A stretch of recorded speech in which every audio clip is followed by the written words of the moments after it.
Kodde bakagwa muri kubanga muwuliza Sunset Media ekyo ne ekigambo kyange kyentera okukozesa wano nti koddeeyo awo lunaku olwaleero ndi musanyufu ino amaina nairobi Dr. Hussein nsobola okuba nga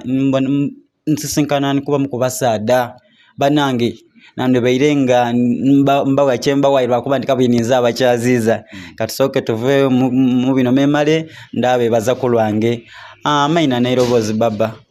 amaina ndi wagabaza wagwena Sharifu nga bulido member watuli bankabino era nga ndi spokesperson yes sir ku ground once in Western yes sir kubanga tusatulating amawulire gaife sebo yes sir amaina g'omwami tumaze okuba nga tugafuna kafune ku malobozi ag'omwami waifono amaina nairobi baba amaina nairobi ninzo wekitiibwa engineer Sizom Mohamed yes sir minister w'ebyempiya wa Luba obwa Kyabazinga okuva ebuna yes sir tukajja mu maiso katusobola okuba nga tufunane ku mwami ono atukobere ku amaina nairobi baba amaina nairobi ninze Kayima okuva mu bwa Kayima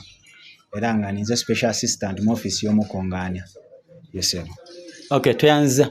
tukajja mu maiso tukuba nga twogerezaganya mu ku nsonga ayade tukunganiza waneno okuba nga tusinkana nga we tuli waneno Munansoni wokuba nga esali n'abasadde bano n'abambaira amakoti atenze tyambaire koti ekyo Munansoni wana mazira okwetonda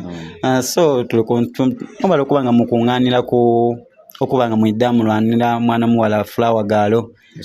so twenze tumane nsisinkana mwana muwala ono musisinkaine mutyo okuba nga mutukesa wadino wano ngera bwe mbategeeziza nti wano we tuliwo ku lw'ebibiina organization embitirivu nga member watuli bankabi era nga spokesperson owa tuli bankabi no ku ground level olw'obulungi bwa Dr. Hussein kubanga tidda kubakoba nti ebisigere biriwo lwaki ebisigere bikoleibwa for reason nti Dr. Hussein n'omuntu ali reliable ali otirukoba nti ajja buli wantu bwe twali mu bwetaavu obw'okuba nga twenda okubaako ne video coverage mu bitundu bye twatambulamu eby'ekamuli dozi yakola omulimo ng'ezira gwe yeebuuziza kwati ngukola obabbe so olw'obulungi bwa Dr. Hussein n'ensonga lwaki tuli waneeno era kyabanga kya mukisa mulungi nti the very day lw'endagaanene n'omwami muganda wange omukulu Sizom Mohamed akola mu bwa Kyabazinga ewa mukulu Luba yasaidde Mayuge era ng'ensonga lwaki tuli wano tuyidde okulwanirira eidembe ery'obuntu nga bulido tuli bankabino bwekola tubeirewo twakola ekisaanira okukolebwa ku lwa Dr. Hussein era n'essaawa eno nti mukaire ke tulimu tusobola okuba nga omuntu oyo avaayo wagati wa negotiation ne compensation ebere wagati w'abantu bano eyawawaba nigo bagabire ng'anambibwaku omwami andi ku lubiriziga neeno gwenongaire okwenda era gwendi kwenda okukubira omulanga nti abatuli bankabino omwami ono akoze ekintu kinene ino kyembwene nga kigemagana omwoyo gugemagana n'embeera gye tutambulizaamu ekibiina kyaife so edda kubaaku na bigambo by'edda okwogerako aye nga ninda okumwebaza nti saba omukulu Mohamed Sizom omulimu gwokoze nga spokesperson watuli bankabino ku underground ndi musanufu era nsaba ni bakama bange tube nga tweyambisa omwami ono mu bintu ebisigaire twende business de dakola ku abroad ne waneeno ebisinga edda kwongera okubenula sewo kansobola okuba nga nfuna ne ku mwami ono ku bigambo abe kuna ebigambo byayogera ku yena sebo twanyenzo ku nsonga y'omwana ono kikyo osobola okuba nga oyegesa ku kubali eyo kumbali ensonga dino especially d'abavuka nze ekigema ku muvuka ng'ali ebusoga okugeza ku especially abavuka abalina ebitone n'ababazira ebitone ekigemagana okubongeramu amaani okukola ino obuzibu bwe baagaana n'ebyo byensinze okwenigiramu era nga tukaali kwogera ku nsonga ed'olwaleero edibaire wagati wa Flower Girl n'omwami Mark nga bonabona bembi baife babusoga nze maze ibanga nga ngezaaku okuyamba abembi abato ababantuukirira ab'ebyemizaano abaana abali mu mupiira era emipiira gyaife mbaire tugitambuza bulungi egy'obwakyabazinga egy'amasaza egya wansi skilling program edda emirimu egy'omu mutwe nga tugitambuza nga nkoba nti nga wobona abembi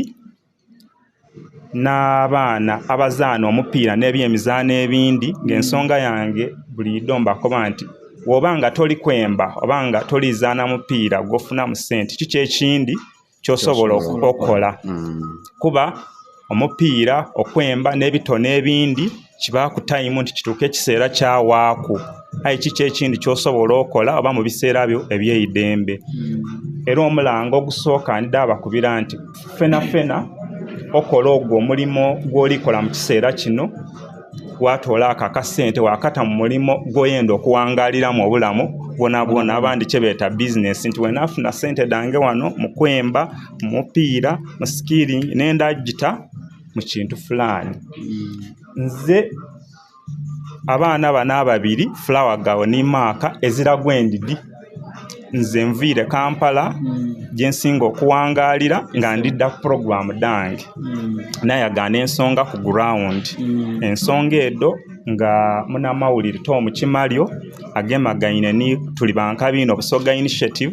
bankoba eri yawali obuyambi osobola okendeza ku programu do waida wenigira mwene ensonga namubabuuza nsonga ki bankakasa nti abembi ababiri bafuniyemu obutayikaanya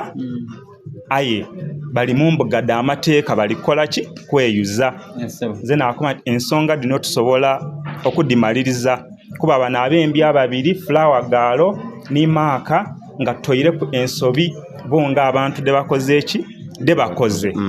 aye basigala wano basoga baana bato bavuka ate tulina ozimba ki obusoga n'okwenigira mu nsonga eno nayogerezaganya ni poliisi wagati n'abembi abandi ababairewo ni bano baganda bange twabona nti olwaleero tumaze okudifundikira nga sayidi dombi buli sayidi yetondeire yiinaayo akuba nti tolindirira tirikwirira tusigale ku mulamwa gwankulankulana nakukuba ndongo tukole competition mu ndongo aitiya kukubagana na bigambo toyanza baba ndakubanga nkweyongeza kubanga ebigambo ilimu ebigambo ebiwomu so tweyanziza ndakubanga omwami oyo munonyako mubongeze kati ye tubusobola okubanga tubaako okuni bye tumaliriza ebindi male